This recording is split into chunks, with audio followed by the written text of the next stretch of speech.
Well, welcome class to this final week of advanced hermeneutics, and we have covered a lot of ground. We have covered the hermeneutical circle. We've looked at it from different angles.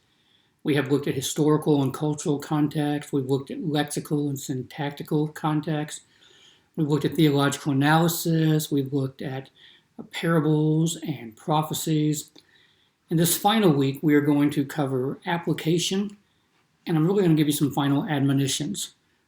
It's just sort of from the heart, helping you understand the goals we've had in this class and give you a chance to measure whether or not we've hit them. So that'll be this week.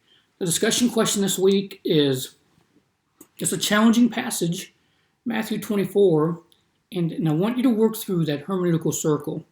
Not so much that we have to respond to a lot of people this week.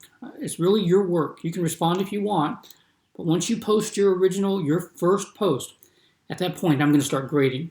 Still working through the First John passages and those projects. My goal is to have them done this week. I've gotten a few done, well, a good number done already, but I'll finish that this week, my goal. So this week you are going to listen to the lecture.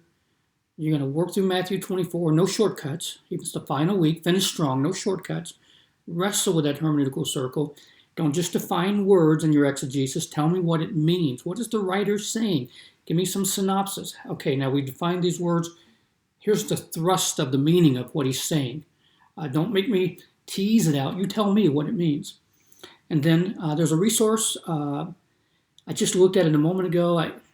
For some reason, it doesn't save the web address that I copied, but the content is there. But it's basically learning the art of sermon application to sort of go along with this week's lecture that I think will be a help to you. No reading quiz this week. We have now worked our way through Kaiser and Carson, and hopefully that'll give you some good resources you'll come back and visit later. There's other great hermeneutical tools out there, other great books. There's great computer softwares as well that can sort of help with that, but hopefully you have been equipped in these last 7 weeks, and by the time this week finishes, to be able to handle the Word of God a little bit more accurately, with more confidence, and you've seen some improvement in your hermeneutical skills. I've enjoyed the class. I've enjoyed interacting with you.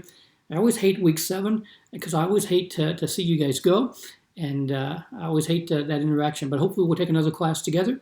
And as always, if you have any questions for me, anything about this week or anything you're nervous about as we wrap up, please reach out to me. I'll be glad to help you. But that's this week in review. We're ready to go. Let's jump to it. And I'll see you as we talk about application and some admonitions along the way as well. All right, see you in just a moment.